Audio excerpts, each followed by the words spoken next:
Bonsoir voyageur, c'est encore moi.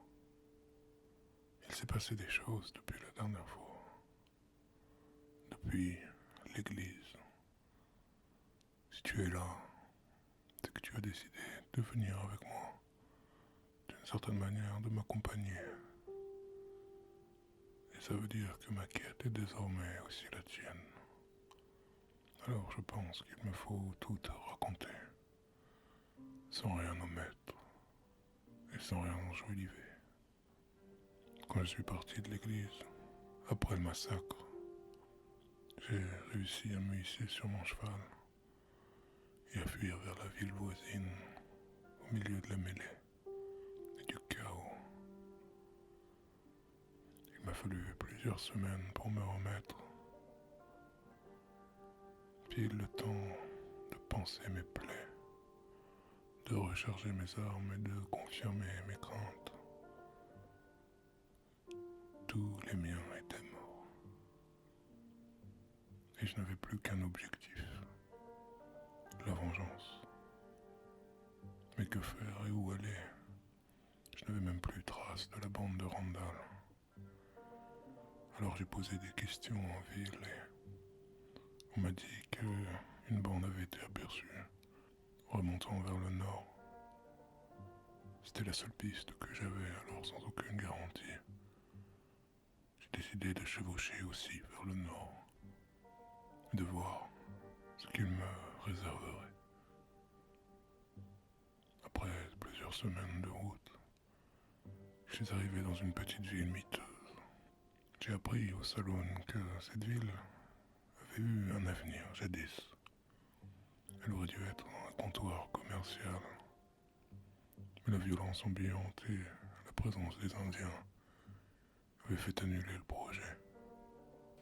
J'imagine qu'ici, il suffit de tuer suffisamment de rêveurs pour que les idées s'arrêtent et qu'il ne reste plus que les rats, les cafards et les Randall Flagg de ce monde.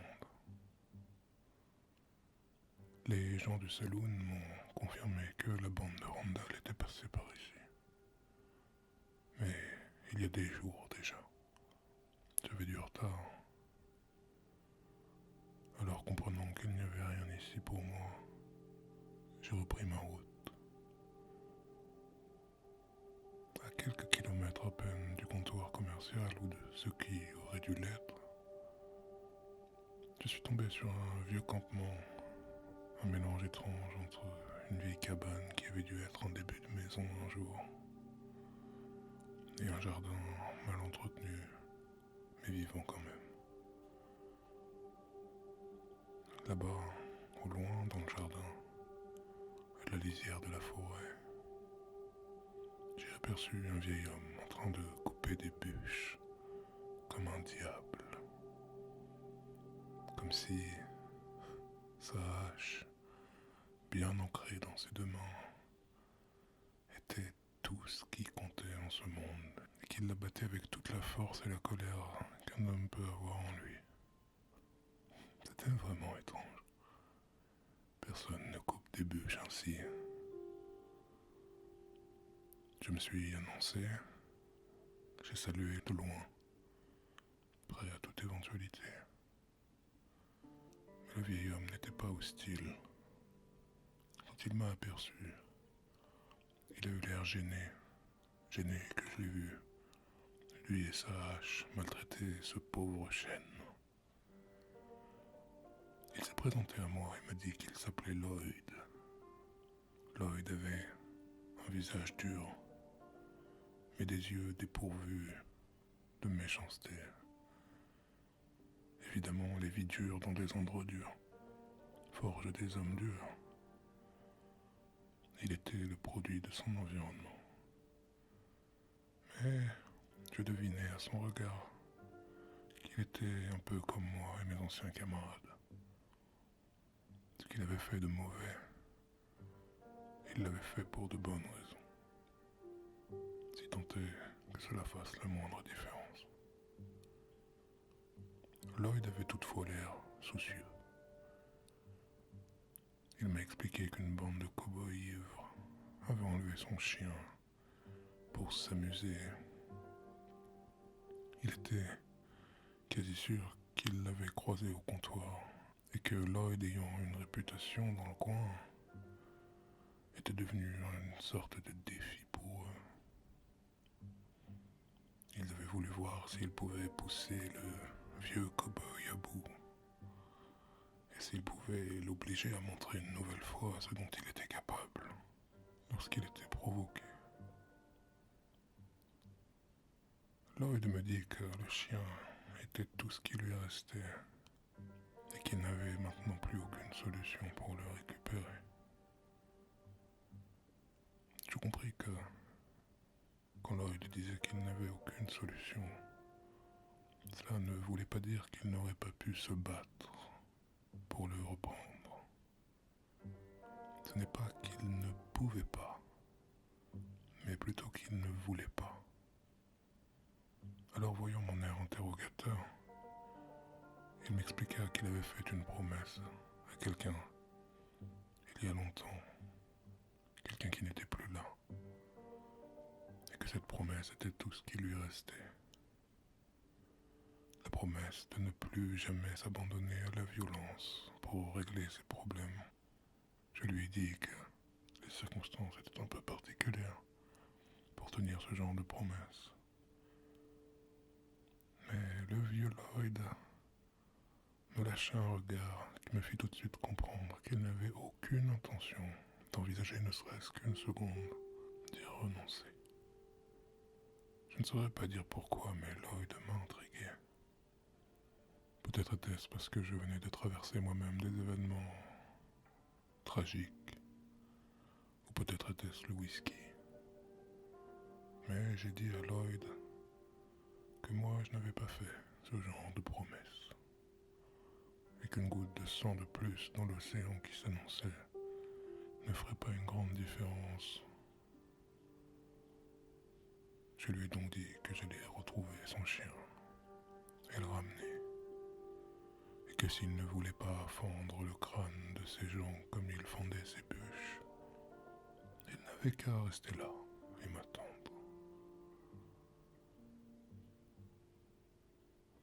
Lloyd m'a indiqué une vieille mine abandonnée et m'a dit qu'il savait que ces jeunes cow-boys voyous rôdaient souvent dans ces environs. Alors je suis allé sur les traces de cette mine abandonnée et effectivement, je suis arrivé et j'ai vu quelques signes de vie. La bande était là. La bande, oui, mais je n'apercevais nulle part le chien de Lloyd. Je me suis annoncé, je les ai salués, en espérant peut-être éviter une confrontation. Ils étaient alcoolisés, et comme d'habitude avec ce genre de chaude gâchette. Les provocations fusaient tout de suite. Vu la violence que j'avais connue il y a quelques semaines, tout ça ne m'impressionnait pas vraiment. Mais quelque chose m'a fait perdre mon sang-froid. Quand j'ai demandé où était le chien, ils m'ont dit qu'il n'était plus là. J'étais à deux doigts de partir. Et puis j'ai remarqué que l'un d'entre eux n'arrêtait pas de jeter des regards nerveux à un sac en toile de jute, près du feu. Je leur ai demandé ce qu'il y avait dans ce sac. Personne n'a répondu. Mais le nerveux a baissé les yeux, l'air coupable. Et j'ai compris. Je lui ai demandé si c'était lui qui avait tué l'animal. Et il s'est mis à paniquer en disant qu'il ne comptait pas le tuer, mais qu'ils avaient tapé un peu trop fort à cause de l'alcool. Ces jeunes, ils étaient provocateurs, violents. Mais je pouvais voir qu'à part leur chef, aucun d'eux n'avait l'étoffe d'un tueur. D'ailleurs, à bien regarder leur chef, je me suis rendu compte qu'il me disait quelque chose. Son visage me rappelait étrangement celui d'un des membres de la bande de Randall présent à l'église. Je lui ai demandé si mon visage lui disait quelque chose aussi. Et il a répondu que non. J'ai insisté et je lui ai demandé si le nom de Randall Flagg lui rappelait peut-être plus que ma tête. Avant même qu'il puisse faire un geste, j'ai sorti mes 2 revolvers et j'ai envoyé en enfer les 3 premiers, dont le nerveux qui avait trahi le contenu du sac de toile. Après avoir tiré les 3 premiers coups de feu, bam, bam, bam, il ne restait plus que 4 petits membres de cette bande, dont leur chef, qui maintenant, j'en étais sûr, était là à l'église, avec les hommes de Randall. 2 d'entre eux ont pris leurs jambes à leur cou, et j'ai estimé qu'ils avaient pris une suffisamment bonne décision pour avoir la vie sauve. Je les ai laissés partir. Le 3e a essayé d'attraper un fusil, et je me suis assuré qu'il ne voit plus jamais un lever de soleil. Mon premier revolver était vide, mais il restait 6 cartouches dans le 2e. Et ça, le petit chef de la bande l'avait compris. Alors il se mit à genoux, les mains en l'air, et me cria qu'il se rendait. Je peux dire maintenant avec le recul qu'il était sans doute sous le choc. Il ne voulait plus se battre du tout. Il voulait survivre. Des larmes commencèrent à monter de ses yeux. Il me regarda et me dit « Tu ne vas quand même pas nous tuer pour un chien ?» Je lui rendis son regard. J'aurais eu envie de lui expliquer, de lui dire ce que j'avais perdu ce jour-là à l'église. Mais je sais que si j'avais commencé à parler, je lui aurais sans doute fait des choses que je n'ai pas envie de t'expliquer. Ni à toi, ni à personne. Alors je lui ai juste dit non. Pas pour un chien. Bam.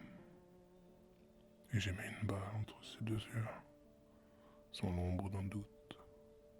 Pourquoi en aurais-je eu ? Je suis retourné auprès de Lloyd, avec ce sac maudit dans les mains, et je lui ai donné. Comme je m'en doutais, il l'a ouvert et a trouvé son chien, pour qui il n'y avait plus grand-chose d'autre à faire que l'enterrer. Après avoir passé une soirée à l'enterrer autour du feu et à boire, en écoutant ces histoires qu'il avait partagées, lui et son animal, le vieux Lloyd me dit que la promesse qu'il avait faite était de ne plus jamais utiliser la violence pour régler ses problèmes. Mais il n'avait jamais promis de ne pas l'utiliser pour régler ceux des autres. Alors il me dit que si j'avais un jour besoin de lui, dans ma quête contre Randall Flagg, vu ce que j'avais fait pour lui, je n'avais qu'à envoyer un télégramme à la petite ville miteuse et que le propriétaire du saloon lui transmettrait. Peu importe pourquoi, peu importe quand. Il m'en devait une, et Lloyd était le genre d'homme qui paye ses dettes. Après une soirée partagée avec le vieux Lloyd, lui qui était devenu ce que j'avais de plus proche d'un allié, j'ai décidé de repartir. La vengeance est une entreprise solitaire, mais je savais que tout seul je n'avais pas l'ombre d'une chance face à la bande de Randall Flagg. Alors, dans l'attente de ce jour, pour lequel j'aurais sans doute besoin d'un coup de main, regardé le télégramme du vieux Lloyd. J'imagine que mes chances tout seul ne valent pas grand-chose, mais le vieux Lloyd, toi et moi, peut-être que... Après cette journée, cette soirée pas comme les autres, j'ai repris ma route vers le nord. Les traces de Randall Flagg étaient encore fraîches. Et je savais que d'ici quelques jours, j'aurais sans doute fort à faire.